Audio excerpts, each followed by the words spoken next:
going on, everybody? This is going to be kind of a short one, kind of a weird one, kind of different from what I normally do on this channel. We are going to talk about one of the more important theoretical frameworks in software development, just in general. We're going to talk about object-oriented programming. We're going to talk about it from the Python perspective because that's where I do most of my programming anyways, and that's definitely one of the better languages to learn about object orientation in programming. So object-oriented programming, first and foremost, is not a perfect theoretical framework. It's cool, there are a lot of people that love it, there are a lot of people that hate it. For me, a theoretical framework that kind of lays out how you write your code is about as useful as the way that you implement it. If it's something that's just going to constantly require more and more time, if it's something that's going to make your code more complicated instead of less complicated, then it's not a useful framework and it's something you should abandon. I use object orientation in a lot of my code simply because kind of some of the philosophies behind object-oriented code honestly makes the code cleaner, makes it easier to use, makes it easier to update.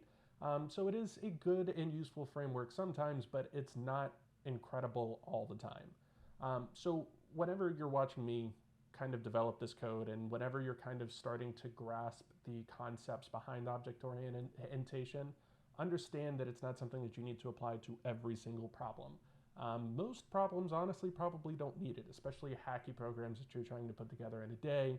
They really don't need these theoretical frameworks most of the time. But all of that aside, let's dive right into it.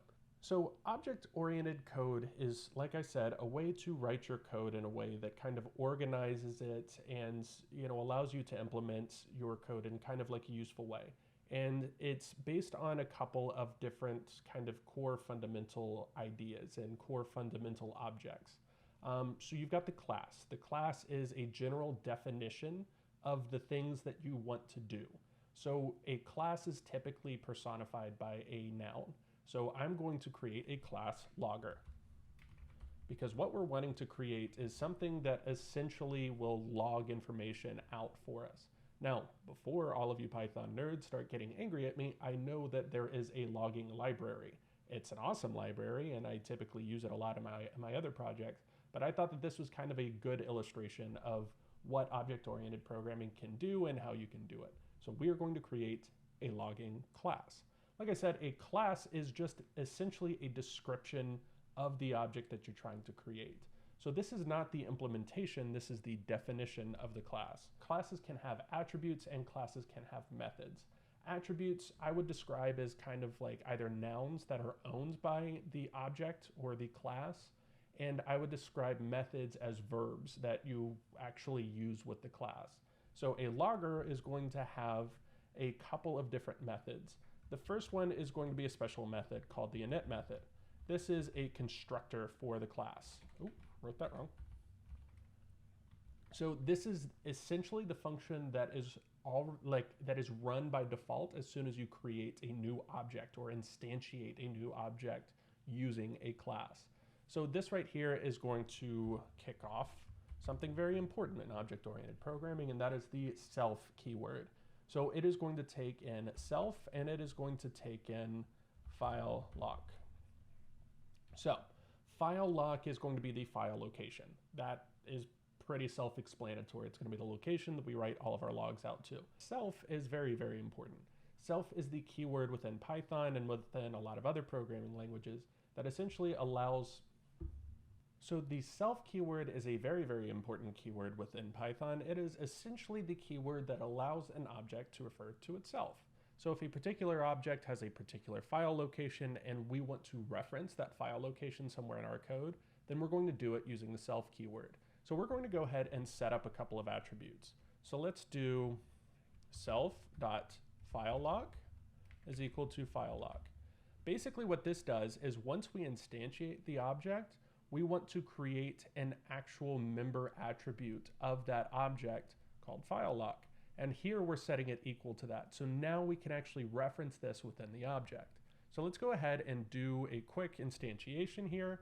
We're going to do log is equal to logger, and our filelock is equal to ./log.log.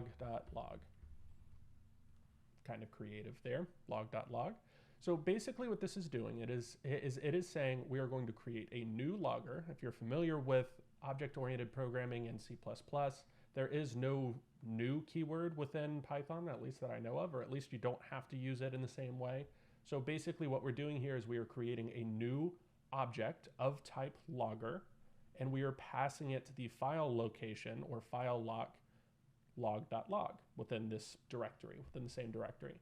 So this is passing file lock here within the instantiation or the initialization function right here.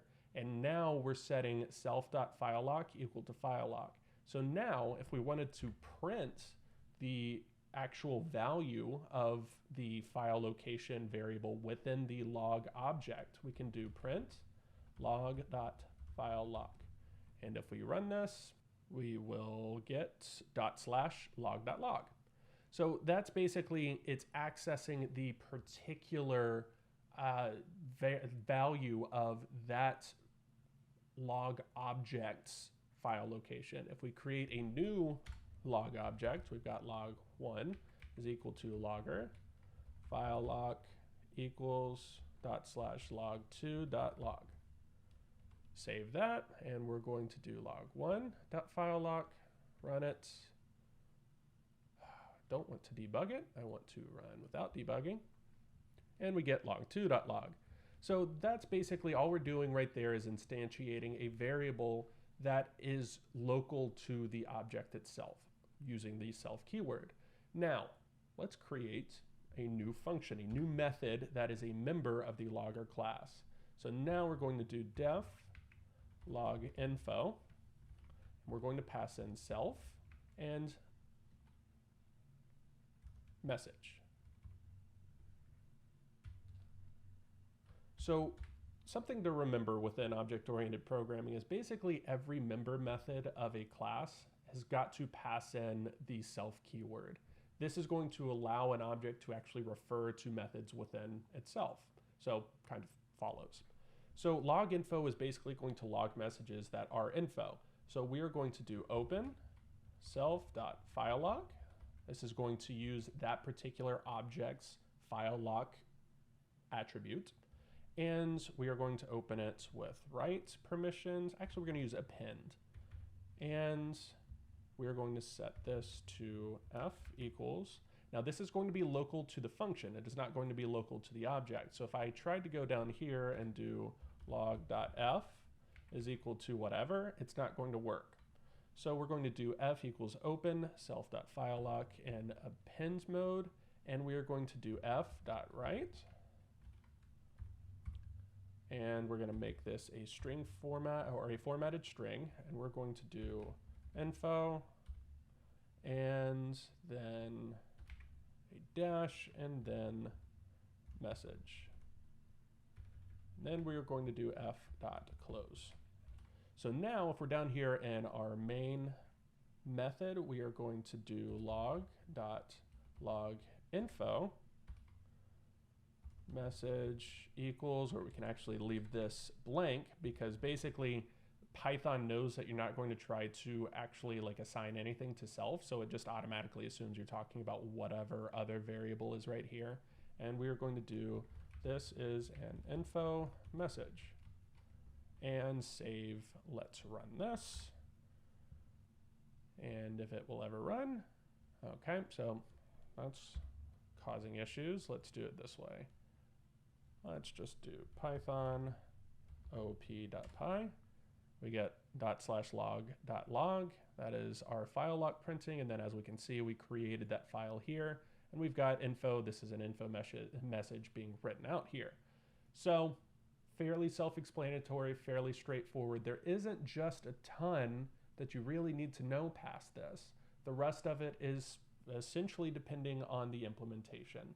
So obviously we can create more methods here. We can do def log error, self message, and do basically the same thing. We could really turn all of this into one method, but this is not a video on clean coding practices. It is a video on object-oriented programming. And there we've got that. And now we can do log.log error This is an error message, and I can already tell I created one issue here. I'm going to go ahead and pass in a new line because I didn't use write line, I used just write. And now we run this again, log.log, we should have appended, and we did. We've got, this is an info message, this is an info message, and this is an error message. I actually really like that Visual Studio puts these like in like colored mode. That's kind of cool. Anyways, that's really it. There are probably a couple of things that I glossed over, a couple of things that I could go over that are particular to object-oriented programming. There are destructors that you could use that are really only useful in like certain situations, since Python does its own garbage cleanup. But basically this is it. You're essentially creating these collections of methods and these collections of attributes in a way that makes your code a bit cleaner to write and a bit cleaner to read and maintain. That's really kind of the whole purpose of object-oriented programming. And like I said in the beginning, if your implementation of object-oriented programming doesn't actually make your code cleaner or easier to use, then don't use object-oriented programming. You don't have to. You're not being forced to. This isn't like God's gift to humanity. It's just a way to think about programming. A particularly useful way to think about programming, but just like any framework, it's got its purposes and it's got things that are out of scope for it. Thank you so much for watching this video. If you enjoyed it, if you learned something from it, let me know in the comments and maybe consider subscribing. That'd be kind of cool. Take it easy. Peace.